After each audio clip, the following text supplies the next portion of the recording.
Et nous sommes donc une demi-heure avant les questions au gouvernement. Fernand Tavares, nous vous retrouvons aux 4 colonnes. Vous avez pris connaissance pour LCP des questions qui vont être posées au gouvernement cet après-midi. Alors évidemment, comme vous l'avez dit, on va parler presque uniquement que d'Europe cet après-midi. Alors Brexit or not Brexit, that is the question. Il y en aura d'ailleurs 3 cet après-midi, à la fois de l'opposition et de la majorité, avec cette question, dans un cas comme dans l'autre, que fera le gouvernement? Quelle sera l'attitude du gouvernement français? Et puis il y aura également des questions européennes qui touchent à la politique intérieure française et à la vie économique. 3 questions du groupe socialiste et écologiste. Tout d'abord, on reviendra sur le soutien européen aux agriculteurs français, le détachement illégal des routiers, on en a pas mal parlé, la lutte contre l'évasion fiscale également. Alors évidemment, aujourd'hui, on s'attendait aussi à une autre question. Certes, ça n'est pas le thème de l'après-midi, c'est la question de la manifestation de demain. Eh bien, le président du groupe communiste, André Chassaigne, a trouvé une façon d'y arriver. Il dit que la loi travail que l'on contestera demain dans les rues de Paris, eh bien, cette loi travail est approuvée par l'Europe. Donc, il a trouvé le moyen de poser une question tout en revenant sur la manifestation de demain. Vous savez que ce matin, ici aux 4 colonnes, ça a brouillé, ça a crié, et puis pendant midi, coup de théâtre, la manifestation est autorisée. Et bien dans quelques instants, André Chassaigne viendra nous dire ce qu'il pense de ce retournement de situation. À vous Marion. Chassaigne. Merci à vous Fernand Tavares. Et pour ce face-à-face de parlementaires, j'accueille sur ce plateau Jacques Miard, vous êtes député Les Républicains des Yvelines. Face à vous Danielle Leroy, vous êtes député non inscrite du Puy-de-Dôme. Bienvenue. Présidente de la Commission des Affaires européennes. Exactement. Et moi, membre de la Commission des Affaires européennes, où je m'oppose régulièrement à Danielle Leroy. Commission européenne qui nous intéresse bien évidemment aujourd'hui, puisque les questions au gouvernement sont consacrées, on vous l'a dit, à l'Europe. Au cœur de ces questions européennes, bien évidemment, le Brexit. Les Britanniques sont appelés à se prononcer demain sur une sortie ou non du Royaume-Uni de l'Europe. On retrouve Fernand Tavares en direct avec Thierry Benoît, député UDI d'Ille-et-Vilaine, qui va interpeller le gouvernement sur cette question. Alors ce que je peux vous dire, c'est que les centristes, évidemment, ont très mal au cœur et ne veulent surtout pas que les Britanniques sortent de cette Union européenne. C'est une affaire qui date de Robert Schuman. Et donc vous allez interviewer cet après-midi ou poser directement la question au Premier ministre pour savoir quelle sera l'attitude de la France. Est-ce que vous êtes inquiet à l'heure où nous parlons ? Bien, disons, quoi qu'il arrive demain, je dirais que c'est un jour historique pour la construction européenne parce que, au-delà, je dirais, des critères économiques, techniques, financiers, il y a aussi ce projet qui est un projet humain de peuples européens. Et nos amis britanniques, comme nos amis allemands, italiens, espagnols, eh bien, avec la France, sont, je dirais, font partie prenante de cette construction européenne. Et moi, ce que je veux dire au président de la République et au Premier ministre, c'est, Monsieur le Premier ministre, prenez à bras-le-corps ce dossier, organisez le rebond et la relance de la construction européenne, parce que, sincèrement, depuis 2012, nous vivons de crise en crise, et on voit bien que la France a perdu son leadership, et il faut vraiment que la France reprenne l'initiative. C'est ce qu'il manque aujourd'hui, avoir un chef de l'État qui porte l'initiative au niveau européen et qui entraîne avec l'Allemagne l'ensemble des peuples européens pour un projet au service de tous, au service des peuples. Merci beaucoup Thierry Benoît. Nous reprendrons ces arguments, nous les réécouterons tout à l'heure dans l'hémicycle. Marion. Merci à vous Fernand Tavares. Alors Danielle Leroy, vous venez d'entendre Thierry Benoît. Si jamais il y avait Brexit, ce serait l'occasion, comme le demande Thierry Benoît, pour la France de reprendre le leadership européen avec l'Allemagne ? En tout cas, il faudrait que la France et l'Allemagne fassent une initiative qui soit de l'ordre de la refondation de l'Union européenne. L'Union européenne, au départ, elle avait été pensée pour faire la paix, pour faire la solidarité. L'entrée, sur ce point de vue-là, de la Grande-Bretagne a transformé en grande partie l'Union européenne en grand marché. Je crois que ce qu'il faut reprendre aujourd'hui, c'est cette volonté de travailler entre les peuples, pour les peuples, en solidarité. Ce que voulait, je me permets de le dire, puisqu'elle aurait eu 42 ans aujourd'hui, ce que voulait Jo Cox, qui était passionnément européenne, que j'avais eu l'occasion de rencontrer quand elle était Oxfam, donc ça date un peu, et qui justement faisait de son combat pour la solidarité, et en particulier pour la lutte contre l'esclavage moderne, une des choses fondamentales. Je crois que ce serait lui rendre hommage que de reprendre une initiative qui redonne du sens à l'Union européenne, parce qu'elle n'a plus de sens ou plus assez, et c'est bien ça le drame. Jo Cox, cette députée travailliste britannique assassinée la semaine dernière, un hommage lui sera par ailleurs rendu place du Palais Bourbon à 17h. Il faut redonner du sens à l'Europe. Il faut surtout s'interroger pourquoi on en est là. Parce que je crois que c'est bien gentil de sauter sur sa chaise, celle des cabris, en disant l'Europe, l'Europe, la solidarité et autres. Je vous assure d'une chose, c'est que le lendemain de l'élection, la Terre continuera de tourner et que l'Angleterre sera toujours en Europe parce qu'elle est géographiquement en Europe, comme nous d'ailleurs. En revanche, il faut s'interroger pourquoi nous en sommes là. Et en réalité, c'est parce qu'il y a eu dérive de la construction européenne. On est parti et... Vous voyez qu'on est d'accord sur la dérive. Je vais vous laisser parler, je vais aller au bout de la pensée, c'est très simple. On est parti d'une communauté des peuples vers une idéologie intégriste. Et qu'en réalité, on nous a imposé un projet fédéral que plus personne ne veut. Donc je crois qu'il faut revenir à ce qui était la conception originelle de l'Europe, une coopération entre les peuples, mais avec de la souplesse. Il faut cesser, je dirais, d'empiler les compétences à Bruxelles. Donc principe de subsidiarité. Et il y a tout un tas de crises aujourd'hui, il faut ouvrir les yeux. C'est que les Britanniques posent de bonnes questions. Et il faut cesser de dire, comme je l'ai lu dans un journal du soir, un ultimatum aux Anglais. Mais qu'est-ce que c'est que ces bêtises de la part d'un ministre de la République? Non, ils sont en Europe, il va falloir redéfinir les conditions, mais il va falloir redéfinir pour tous. Et aussi pour les Français, car aujourd'hui c'est un problème de subsidiarité, c'est un problème également de souveraineté, et il ne faut pas que ça soit la captation démocratique par, je dirais, une technocratie bruxelloise qui va, tel un canard à la tête coupée, qui court et qui veut toujours plus d'Europe. Il faut véritablement qu'il y ait à nouveau un partage de compétences, ce qui doit être au niveau d'un continent, oui, mais il y a beaucoup de choses qui doivent redescendre au niveau des États. Daniel Auroy, pour une Europe fédérale ou pour des pays très franchement, avec ce que décrit Jacques Miard n'a rien à voir avec une Europe fédérale. Ce qu'il décrit, c'est je suis évêque. Hein. Ce qu'il décrit, c'est une Europe technocratique. Il répète sa même antienne, quel que soit le sujet d'ailleurs, il dit toujours la même chose. Heureusement, parce que moi je suis cohérent. Oui, tout à fait, nationaliste. Non. Et il me semble que justement... Objectif. Le président... Objectif, oui, madame. Ouais. Ne dites pas ça, parce que vous parlez par slogan. Vous parlez par slogan. Ayez la bonté de parler par les faits objectifs. On va laisser Daniel Auroy terminer voilà. Si vous voulez bien me laisser la parole, car M. Miard, bien sûr, m'interrompt, et c'est quand même... Ça montre à quel point il est sur des arguments qui sont de la façade. C'est-à-dire que la question, et je la repose, sur la refondation, c'est qu'effectivement, il n'y a pas cette Europe, elle n'est pas vécue, elle n'est plus vécue comme une Europe qui protège les peuples. Mais cette Europe qui ne peut protéger les peuples ne peut le faire que s'il y a une volonté qui est une volonté de construction démocratique et sociale. Ouais. Or, la technocratie, elle est à Bruxelles. Possible, mais on a des exemples. On a des exemples, et en particulier, j'ai donné tout à l'heure les exemples de la lutte contre l'esclavage, de l'accueil correct des réfugiés, de la façon, on l'a traité hier dans notre commission, mais vous n'étiez pas là, mon cher collègue, qui est de se questionner sur un revenu des affaires étrangères, quand vous aurez des commissions européennes qui ne...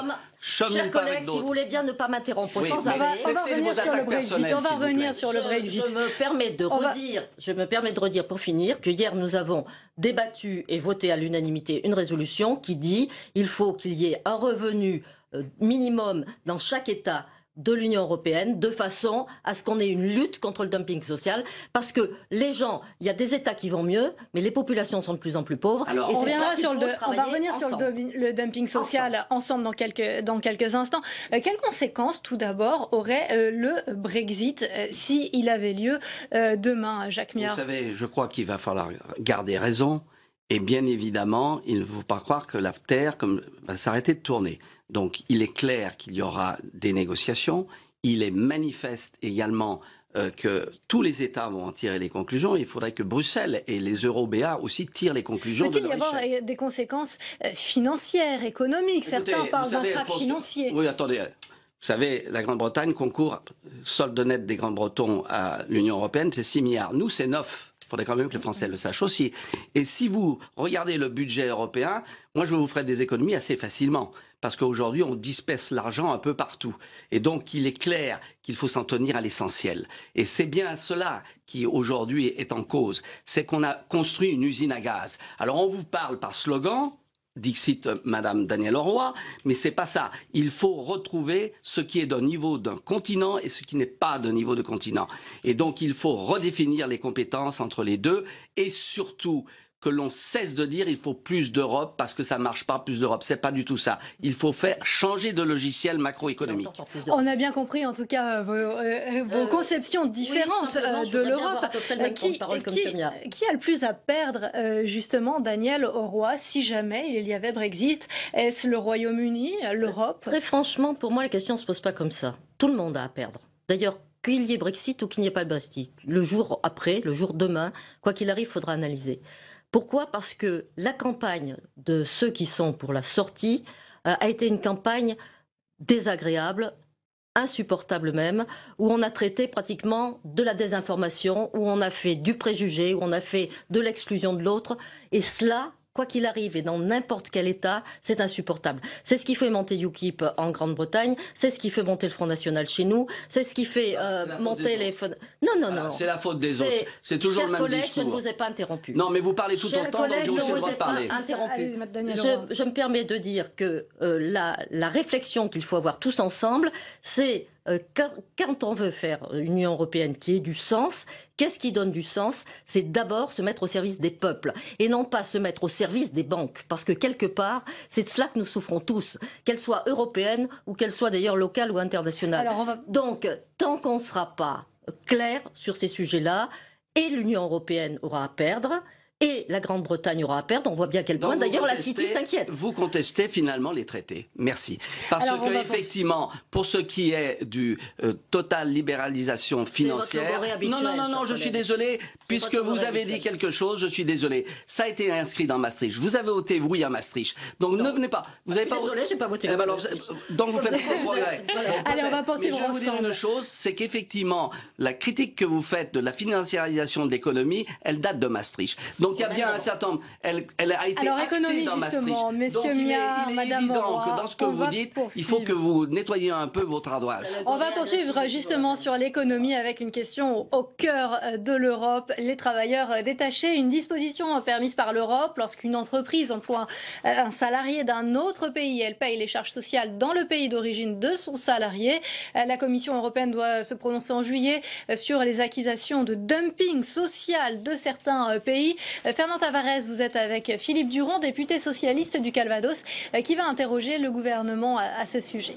Effectivement, et là nous sommes précisément sur la question des routiers. Vous savez que la profession de routier en France est inquiète de ce qui se passe, notamment des routiers qui arrivent de la communauté européenne, qui sont évidemment beaucoup moins payés et qui ne payent pas de charges, etc. On n'est pas loin du Brexit dans cette affaire, mais quelle est la question que vous allez poser cet après-midi?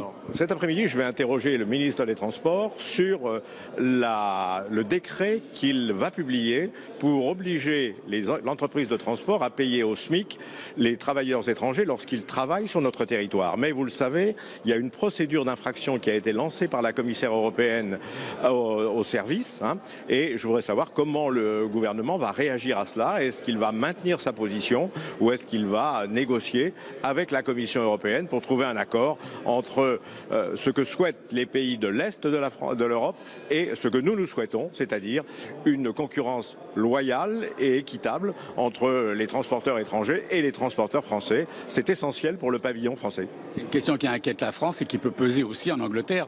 C'est une question. L'Angleterre pose la question de façon plus générale. Elle s'inquiète des travailleurs européens qui viennent sur son territoire. Quand je dis l'Angleterre, c'est ceux qui sont favorables au Brexit, mais pas les autres. Merci beaucoup. On écoutera la question tout à l'heure et la réponse. Marion, c'est à vous.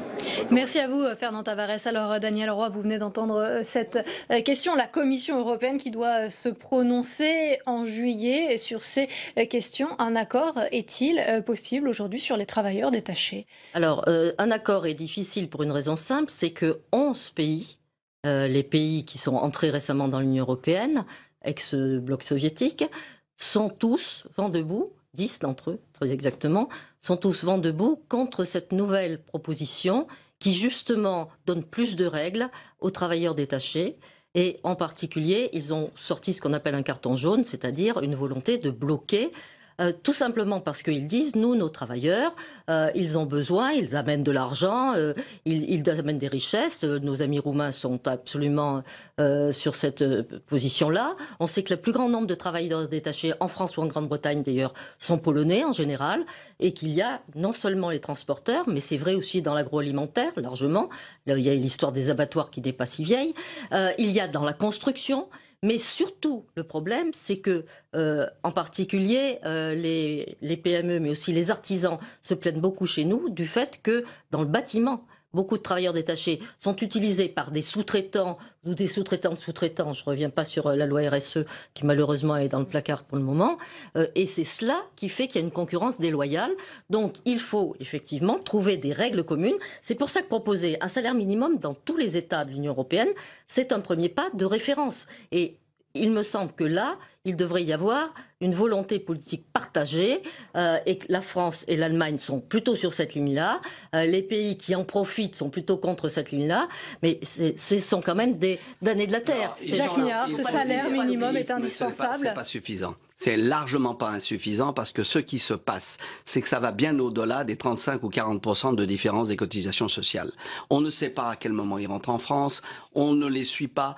Tous les gens dans le bâtiment vous disent qu'en réalité, la différence des coûts salariaux, c'est pas de 30-40%, c'est de 1 à 2 ou à 3. Parce que ces gens-là travaillent 70 heures, on est incapable de surveiller tous les chantiers, donc on a un système qui est pervers. Et je l'ai toujours dénoncé. Et si on ne remet pas, je dirais, la pyramide sur ses bases et non pas sur sa tête comme aujourd'hui, il faut dénoncer et abolir la fameuse directive sur le travail temporaire et le changer par d'autres règles. Alors, il y a sans doute le salaire minimum, ne rêvez pas, madame, ne rêvez pas. Personne n'en veut en Europe et vous le savez très bien. Donc, c'est même pas la peine d'y penser. Un accord a été trouvé avec l'Allemagne, la Belgique mais l'Allemagne, je suis désolé, l'Allemagne, elle l'a trouvé dans un domaine très déterminé et personne ne veut, ni la Pologne, ni autre. Or là, il faudra l'unanimité, donc oubliez. Ça, c'est vraiment, je dirais, de l'agite-propre en interne pour dire qu'on fait quelque chose. Que faut-il donc faire pour réguler ce dumping social ? Il faut dénoncer la directive sur le travail temporaire et reconstruire quelque chose de différent et ensuite donner peut-être un passeport véritable à tout travailleur qui vient en France qu'on peut suivre et en regarder. C'est la proposition de Gilles Savary. Oui, parce que Savary... Je vais y revenir. Oui, c'est une bonne proposition et sur ce point, je le soutiens. Parce que moi, je regarde des faits objectifs, madame. Je ne rêve pas. Et donc, aujourd'hui, sur ce point précis, il faut mettre un terme à cela. Parce que c'est ça qui alimente effectivement le rejet total de l'Europe. Vous savez, c'est très simple pour la question européenne.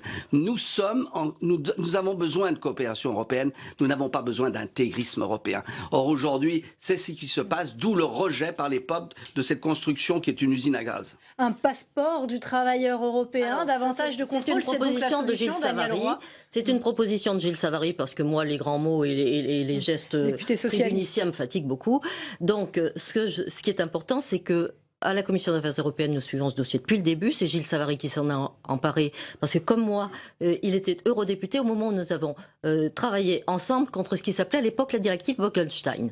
Et que, tout compte fait, la directive travailleurs détachés, c'est une des formes de cette directive. C'est exact. Donc, le combat et les problèmes que pose ce combat, nous les avons depuis le début en tête. Et ce que propose Gilles Savary, ça permettrait de suivre effectivement des gens qui, je le répète, sont les premiers à être exploités.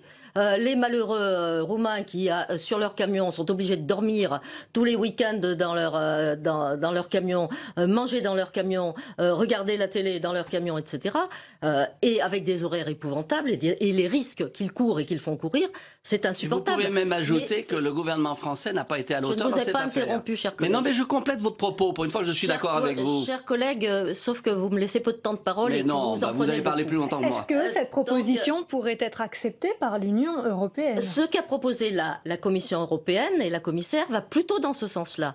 Après, à nous justement, et c'est pour cela que, avec Gilles Savary, nous suivons ce dossier de près et que le 29 juin, c'est-à-dire dans pas longtemps, nous allons en rediscuter, c'est parce que nous voulons aller plus loin, de façon plus transparente, plus équivalente. Mais quelque part, il faut bien que il y ait une transparence suffisante et il faut donc que les entreprises françaises acceptent qu'il y ait ce qu'on appelle le reporting, c'est-à-dire qu'il y ait la transparence sur ce qu'ils font par rapport y compris à leurs sous-traitants, parce que souvent, ce sont les sous-traitants qui emploient les travailleurs détachés. On va en rester là sur ce point d'accord entre vous sur cette thématique. On va poursuivre ensemble avec la manifestation contre la loi travail. Les organisations syndicales ont accepté le parcours proposé par le gouvernement ce matin. Les questions au gouvernement sont consacrées à l'Europe, mais André Chassaigne s'est saisi de l'opportunité pour interroger le gouvernement. On le retrouve en direct avec Fernand Tavares. Alors André Chassaigne, on vous a beaucoup entendu ce matin, d'abord aux 4 colonnes, vous invoquiez la déclaration des droits de l'homme de 1793 pour dire attendez, on n'interdit pas une manifestation. Et puis patatras, pendant midi, tout change. Voilà que le gouvernement est d'accord. Donc finalement, votre question, celle que vous aviez prévue, vous avez dû la modifier.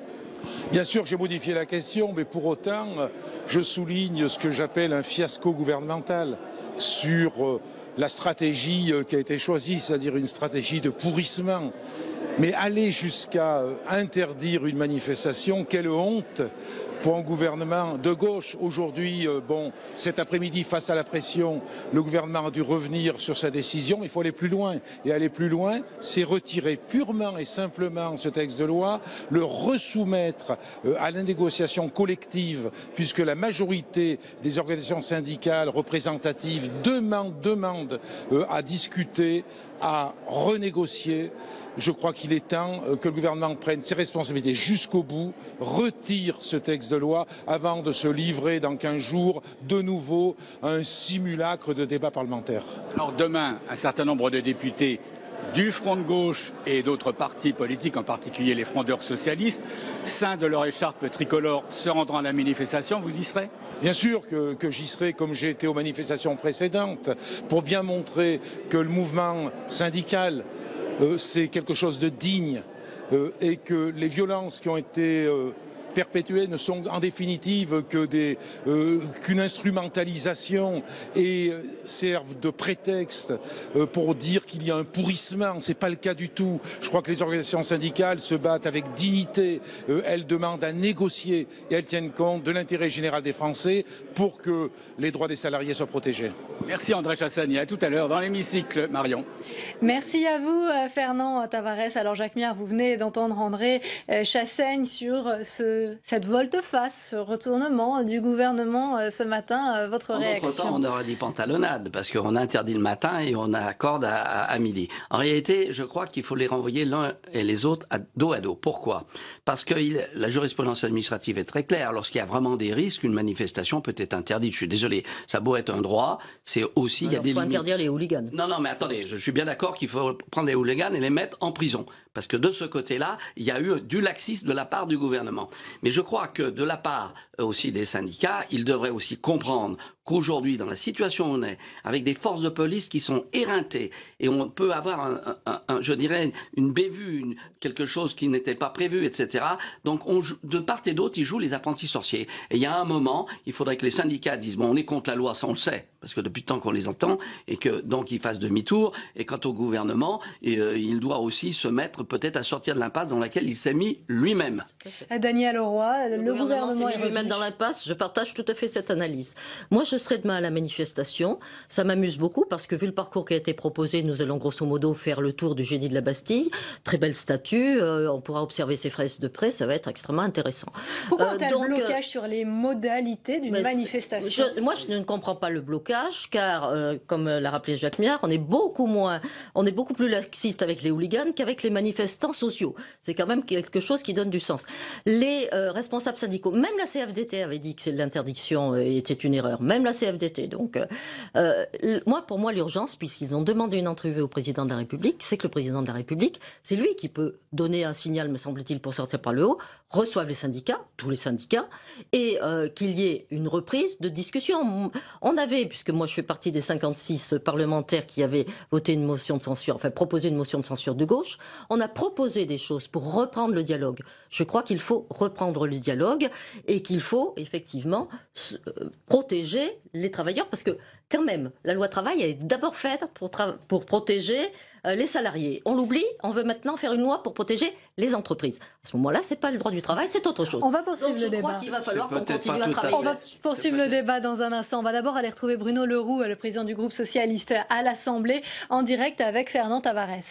Alors effectivement, Bruno Le Roux, merci de revenir nous voir. L'actualité fait que on a toujours besoin évidemment de vos analyses. Alors ce matin, manifestation de demain interdite. En début d'après-midi, c'est de nouveau autorisé. Alors qu'est-ce que c'est? C'est un couac? C'est un recul? C'est une Le droit de manifester est un principe intangible. En même temps, l'État est là pour assurer la sécurité des manifestations. Et moi, je me félicite ou je regrette, on peut voir les choses d'un côté ou d'un autre, que les organisateurs des manifestations aient saisi trop tardivement, mais à mon avis, au moment où il fallait le faire pour organiser cette manifestation, les propositions qui étaient celles du gouvernement. S'ils avaient accepté hier ou avant-hier les propositions qui leur ont été faites en matière de trajet, alors nous n'aurions pas eu ce que nous avons connu ce matin. Et il n'y avait aucune volonté, ni du gouvernement ni de la majorité, d'empêcher une manifestation. D'ailleurs, au même moment, elle se tenait ailleurs dans notre pays. Mais de ne plus voir se reproduire, en tout cas de limiter les risques de revoir ce que l'on a vu la semaine dernière sur les vitrines des commerçants, sur l'hôpital Necker. Et je suis heureux que nous ayons pu aboutir à un accord sur le trajet. Donc, d'après vous, demain, tout devrait bien se passer. Ça peut toujours déraper aussi, hein. C'est le risque. Mais ça peut toujours déraper parce qu'il y a des casseurs. Mais c'est toujours mieux quand l'on arrive à s'entendre avec les organisateurs sur un trajet qu'il est facile de sécuriser, ce qui n'avait pas été possible la semaine dernière. Et donc moi je me félicite que l'État, le ministre de l'Intérieur, le Premier ministre, ait pu continuer à mener des discussions pour aboutir à la préservation de la capacité reconnue par notre Constitution à manifester, mais à ce que nous puissions protéger ceux qui vont aller manifester demain pour qu'ils ne soient pas soumis aux mêmes casseurs. Et je pense en même temps aux commerçants et à tous ceux qui seront sur le côté de cette manifestation. Ce qui peut surprendre, c'est d'abord non, puis après oui. Non, c'était non à un parcours qui n'était pas celui qui a été défini. Et s'il y avait un parcours qu'il était difficile de sécuriser, alors je pense que le gouvernement avait raison de dire aux organisateurs « Nous ne prendrons pas le risque, nous ne vous ferons pas prendre le risque de ce qui a été connu ces derniers jours ». Là, un accord a pu être obtenu, tant mieux. Cela montre bien que le gouvernement n'avait absolument aucune intention d'interdire une quelconque manifestation. Merci Bruno Le Roux. À vous Marion. Merci à vous Fernand Tavares. Alors Jacques Miard, on vient d'entendre Bruno Le Roux qui est à la manœuvre derrière les décisions de la matinée. Il fait du trapèze sans filet là, hein, parce que véritablement, je crois qu'aujourd'hui, ça a été la journée des dupes. Hein, parce que, bon, il est président du groupe socialiste, visiblement c'est une fonction très périlleuse. Daniel Leroy. Faudrait-il qu'il y ait un groupe socialiste cohérent, donc c'est peut-être pour ça aussi son problème. Moi je crois que Bruno Le Roux est effectivement très ennuyé, on le voit bien, et que là aussi il devrait aider le gouvernement à sortir de cette impasse, à arrêter les coups de menton et les autoritarismes qui ne sont plus de saison. Il y a longtemps que le petit Bonaparte, personne n'y croit plus, et en conséquence de faire... Parce qu'il faut aussi penser que les policiers sont exténués. Les travailleurs, les salariés n'en peuvent plus non plus. Ils ont des tas de journées de grève. Et ça, dans un budget, ça s'y connaît. Ils ont des manifestations où on les traite de casseurs alors qu'on sait bien que les casseurs sont à part. Regardez ce que dit le syndicat Alliance des policiers sur ce qu'on leur demande et ce qu'on leur demande pas de faire. Il y a quand même toute une logique délétère qui s'est mise en place. Il faut en sortir par le haut. Et en sortir par le haut, c'est chacun faire un pas. Chacun. Après le revirement de ce matin, se pose également la question de l'avenir de la loi travail. Jacques Miard. Vous savez, je ne sais pas ce qui va en sortir, parce que moi, je n'ai jamais compris qu'à un an des élections, on lance une affaire de ce type, parce qu'on a mis la charrue devant les bœufs. Si vous voulez véritablement assouplir un certain nombre de règles sociales, il faut commencer par recréer de l'emploi. Investir, investir, investir. C'est ce qui manque à ce pays. Et aujourd'hui, on commence à dire aux gens, on va vous virer plus facilement.